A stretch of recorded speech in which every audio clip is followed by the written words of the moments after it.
Nous avons dit oui, non pas par envie, mais par nécessité. Et quand ils sont arrivés, deux d'entre eux, je n'ai pas dit un mot. Je les ai juste laissés entrer et mon mari a dû assister à toute la scène. Petite précision concernant cette histoire, j'avais envie d'explorer un thème un peu plus sombre que d'habitude, légèrement différent. J'espère qu'elle vous plaira. J'ai hâte de lire vos commentaires. Merci d'être là. Commençons. On peut encore empêcher ça, dit-il, presque comme s'il parlait tout seul. Je ne le regardais pas. Mes yeux restaient rivés sur le sol, suivant du regard les motifs du tapis que j'avais déjà nettoyé 2 fois. N'importe quoi pour occuper mes mains. N'importe quoi plutôt que de penser à ce qui allait se passer. On n'est pas obligé d'aller jusqu'au bout. Sa voix était plus forte. Maintenant, j'ai expiré lentement par le nez. Oui, on le fait. Il se tourna vers moi sur le canapé, sa jambe tremblant. Je pouvais voir la panique dans ses yeux, cherchant encore une autre solution. Bref, on trouvera bien une solution. On en trouve toujours une. Non, pas cette fois. Je le regardais, puis je regardais vraiment l'homme que j'avais épousé, l'homme qui me faisait me sentir en sécurité, maintenant assis à côté de moi, effrayé par ce que j'allais faire. Tu ne comprends pas, dis-je. Il n'y a plus de temps. On a besoin de l'argent. C'est la seule option. On a les mots. Je me sentais amée, même si on avait déjà eu cette conversation une douzaine de fois. Je ne voulais pas de ça, mon Dieu. Je ne le voulais pas. Mais ce dont on avait besoin et ce qu'on voulait n'était plus la même chose. Il secoua la tête, sa main serrant son genou comme pour s'ancrer à quelque chose de réel. Je n'arrive pas à croire qu'on soit en train de faire ça, murmura-t-il. Moi non plus. Je clignais des yeux, la gorge serrée. Je n'étais pas calme, je me retenais. Tu crois que j'ai envie de ça? Demandai-je. Ma voix se brisa sur le dernier mot. Je déteste même y penser. La pièce était trop silencieuse. Même les murs semblaient retenir leur souffle. Je sentais mon cœur battre la chamade dans mon cou, comme s'il cherchait à se libérer. Il se pencha en avant, les coudes sur les genoux, fixant le sol lui aussi. Je reste, je ne te laisse pas seul avec eux. Je sais que si tu veux arrêter, on n'arrêtera pas. Il leva les yeux. Ses lèvres s'entr'ouvrirent, comme s'il voulait protester, mais il n'avait plus rien à dire. Je lissais le devant de ma robe de mes mains tremblantes. Ma peau me semblait trop tendue. Chaque seconde semblait s'étirer indéfiniment, comme si nous attendions au bord d'un précipice, falaise. Puis on frappa à la porte, le coup résonna.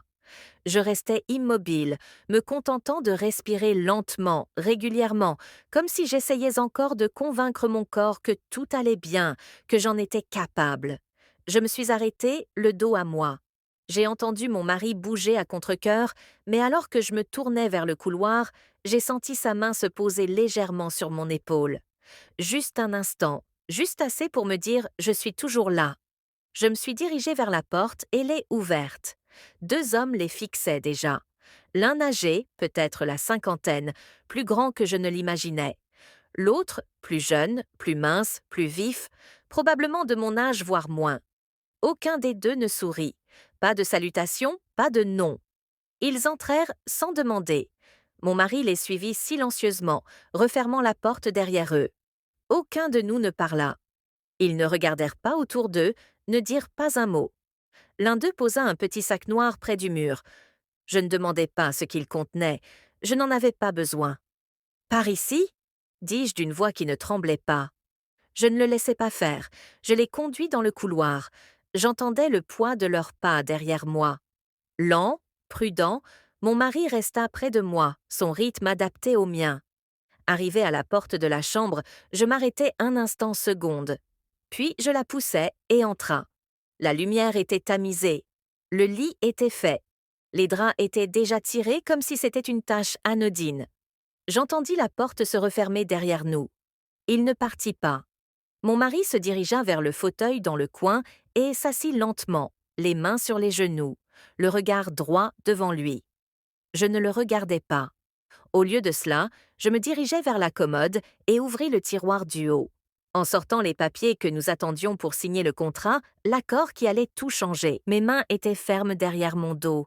J'entendis le bruit discret de leur pause, de leur dossier, sans précipitation, sans nervosité, comme si c'était une habitude.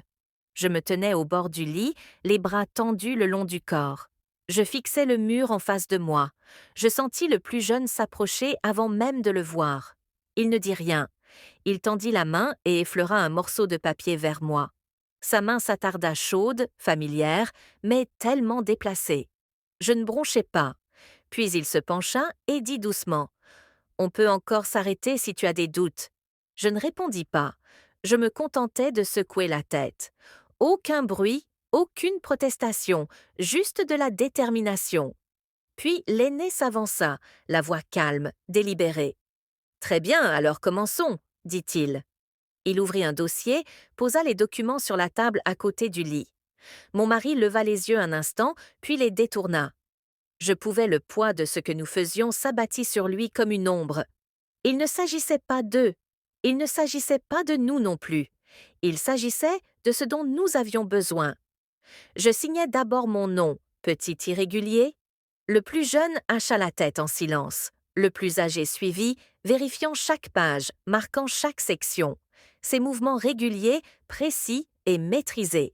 Quand j'eus terminé, je posai le stylo et me laissai aller contre la commode, mes paumes à plat contre la surface. Me stabilisant, je fixai le mur, une fissure dans la peinture, une bosse dans la moulure, n'importe quoi pour éviter de croiser leurs regards. Ils ne dirent rien, ils ne ralentirent pas. Les papiers passèrent de main en main, l'un après l'autre. Je n'étais pas une personne pour eux, juste un nom sur une page. Je ne branchais pas, je ne fermais pas les yeux. Le plus jeune rangea le dernier document dans son dossier, le referma d'un claquement sec et se leva. L'aîné se tourna vers moi, sa voix plus douce maintenant. « C'est fait, » dit-il. J'acquiesçai d'un hochement de tête. Aucun mot. Ils restèrent coincés dans ma gorge. Mon mari était toujours assis sur la chaise, toujours là. Toujours distant, je le regardais puis baissais les yeux. Je fermais les yeux et respirais profondément, comme si c'était la première fois depuis des heures. Ils rassemblèrent leurs affaires en silence.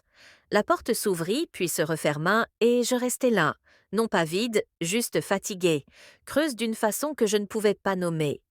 Et tandis que le calme revenait autour de moi, je réalisais que ce n'était pas seulement les papiers qui avaient changé. Quelque chose avait changé en moi aussi. Quelque chose de petit, mais de définitif.